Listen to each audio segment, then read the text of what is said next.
নমস্কার বন্ধুরা, অনিফার্স world YouTube চ্যানেলে আপনাদেরকে স্বাগত। গতকাল রাজ্য অর্থ দপ্তর থেকে রাজ্য সরকারি কর্মীদের জন্য আগামী 2026 সালের ছুটির তালিকা প্রকাশ করা হয়েছে। ছুটির লিস্টকে মূলত তিনটি পার্টে এখানে ভাগ করা হয়েছে। তো মূল লিস্ট হচ্ছে দুটো। লিস্ট ওয়ানে কেবলমাত্র এনআই অ্যাক্টের যে ছুটি সেগুলোকে এখানে দেখানো হয়েছে। এগুলো আর নতুন করে বলার কিছু নেই, সারা ভারতবর্ষ জুড়ে এই দিনগুলিতেই ছুটি থাকে। তো আমি পেজটাকে স্ক্রল করছি, আপনারা সেটা একটু দেখে নেবেন। এবার যে জায়গাটা আসছি সেটা হচ্ছে যেটা আমাদের রাজ্য সরকারি কর্মচারীদের জন্য, সেটা হচ্ছে list 2, holidays under the order of state government in 2026। তো এখানে যে ছুটিগুলি দেওয়া হয়েছে সেটা হচ্ছে সরস্বতী পূজার আগের দিন রয়েছে, তারপর এখানে শবে বরাত, ঠাকুর পঞ্চানন বর্মা, তারপর হোলির পরের দিন দোলযাত্রা হিসেবে ছুটি দেওয়া হয়েছে, তারপর এখানে ঈদ উল ফিতরের আগের দিন ছুটি দেওয়া হয়েছে এবং ঈদ উজ্জোহা বা বকরি ঈদের আগের দিন ছুটি দেওয়া হয়েছে। তারপর এখানে দার্জিলিং এবং কালিম্পং জেলার জন্য কবি ভানুভক্তের জন্মদিন উপলক্ষে ছুটি দেওয়া হয়েছে, রথযাত্রা, ফতেয়া দোহাজ দাহাম, রাখি বন্ধন, বিশ্বকর্মা পূজা। তারপর দেখুন এখানে দুর্গা পূজাটা ধরা হয়েছে চতুর্থী থেকে, অর্থাৎ 15ই অক্টোবর থেকে কিন্তু ছুটিটা পড়ছে, সেটা স্কুলের ক্ষেত্রে এবং সরকারি যে অফিসগুলি রয়েছে সেগুলোর ক্ষেত্রেও এখানে চতুর্থী, পঞ্চমী, ষষ্ঠী ইত্যাদি ইত্যাদি, এবং তার সাথে অ্যাডিশনাল ডে ফর দুর্গা পূজা আকারে এখানে দুদিন ধরা হয়েছে, 22 অক্টোবর এবং 23 অক্টোবর ধরা হয়েছে। আর এছাড়াও অ্যাডিশনাল ডে ফর দুর্গা পূজা হিসেবে 24 তারিখটাও, শনিবারটাও সেটা ছুটি দেওয়া হয়েছে। এবং এখানে অ্যাডিশনাল ডে ফর লক্ষ্মী পূজা, তার জন্য 26 অক্টোবর দেওয়া হয়েছে। তারপর এখানে ডে আফটার ভাতৃদ্বিতীয়া, অর্থাৎ ভাতৃদ্বিতীয়ার পরের দিনও কিন্তু ছুটি হিসেবে ধরা হয়েছে, এবং এখানে ছট পূজার পরের দিনটাকেও কিন্তু ছুটি হিসেবে ঘোষণা করা হচ্ছে। আর তাছাড়া এখানে করম পূজা রয়েছে, সেই ডেটটা এখনো ঘোষণা করা হয়নি, পরে নিশ্চয়ই নোটিশ দিয়ে সেটা ঘোষণা করা হবে। তো এখন আর এখানে যেগুলো হ্যাজমার্ক করা আছে সেই জায়গাগুলো একটু দেখে নিন। এখানে কেবলমাত্র নর্থ বেঙ্গলের জন্য, নর্থ বেঙ্গলের যে সমস্ত জেলাগুলি রয়েছে সেখানে বীর চিলারায়ের জন্মদিন উপলক্ষে এই ছুটিটা দেওয়া হয়েছে, সেটা হচ্ছে 1 ফেব্রুয়ারি সানডে। এটা কিন্তু এনআই অ্যাক্টের ছুটি, তাই এখানে লিস্ট 2 যেটা রাজ্য সরকার ঘোষিত ছুটি সেই ছুটির লিস্টে কিন্তু ধরা হয়নি। ঠিক একই রকমভাবে এখানে পণ্ডিত রঘুনাথ মুর্মু তার জন্মদিন যেটা, সেটা হচ্ছে 1 মে শুক্রবার, সেটাও এনআই অ্যাক্টের হলিডে, সেই কারণে আলাদা করে এই লিস্ট 2তে আর সেটা দেখানো হয়নি।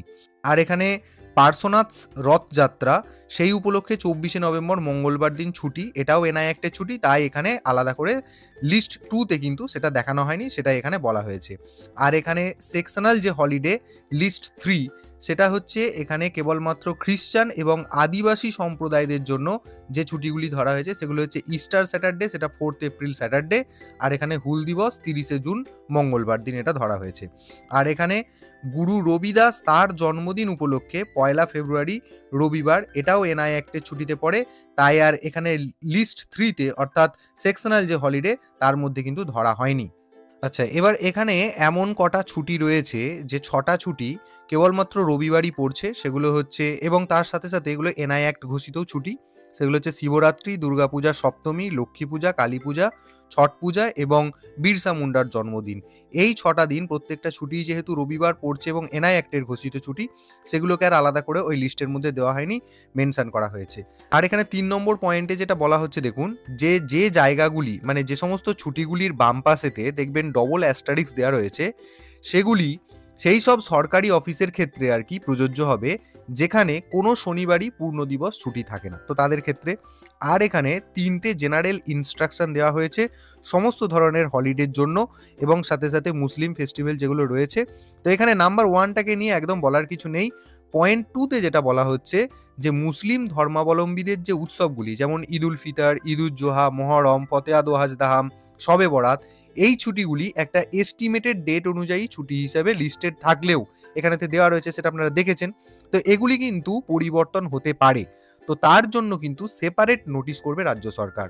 তার কারণ একটাই, কারণ যেহেতু ব্যাপারটা চাঁদ দেখার ওপর ডিপেন্ড করে এই উৎসবগুলি, তো সেই কারণে এই ছুটির দিনগুলো এখানে যেমন রয়েছে এটা একটা এস্টিমেটেড ডেট রয়েছে, যদি সেটা পরিবর্তন হয় তো সেই বিষয়ে সেপারেট নোটিফিকেশন রাজ্য সরকার করবে। আর এখানে 3 নম্বর যে পয়েন্টটা সেটা সবচেয়ে আশ্চর্যজনক এবং ইম্পর্টেন্ট, কেন বলছি দেখুন, এখানে বলা হচ্ছে যে হঠাৎ করে কোনো ছুটির তারিখ বা ছুটির দিন যদি পরিবর্তন হয় সেখানে কিন্তু কোনো নোটিফিকেশন করা হবে না, অর্থাৎ এতটাই বেশি বিশ্রামরত যে তার জন্য কিন্তু আলাদা কোনো নোটিফিকেশন করা হবে না। সেক্ষেত্রে হেড অফ দ্য ডিপার্টমেন্ট বা গভর্নমেন্ট অফিস যেগুলো রয়েছে, সেগুলো সরকারি অর্ডার বা ফরমাল অর্ডারের কোনো অপেক্ষা না করে টিভিতে যদি দেখানো হয় বা এআইআর বা নিউজ পেপারেতে অ্যানাউন্সমেন্ট হলো বা হঠাৎ করে কখনো কখনো আপনারা দেখেন যে মুখ্যমন্ত্রী ঘোষণা করলেন, তো আপনারা কিন্তু সেই অ্যানাউন্সমেন্ট শুনেই সঙ্গে সঙ্গে সন্তুষ্ট হয়ে যাবেন এবং সেই অনুযায়ী আপনারা কিন্তু ছুটির ব্যবস্থা নিতে পারেন। বিশেষত দেখবেন যে স্কুলগুলোর ক্ষেত্রে একটা ম্যাচিং অর্ডার নিয়ে বড়ই বিভ্রান্তি তৈরি হয়। তো সেদিক থেকে আশা করেই বুঝেছেন যে এই ৩ নম্বর পয়েন্টটা আপনাদের জন্য কতটা সুখকর। তো যাই হোক, এই ছুটির লিস্টের যে ভিডিও সেই আপডেট আমি আপনাদের সাথে শেয়ার করলাম। ভিডিওটি আপনারা সকলের সাথে শেয়ার করুন এবং আপনারা যারা আমার চ্যানেলে নতুন তারা চ্যানেলটিকে সাবস্ক্রাইব করে নিতে ভুলবেন না।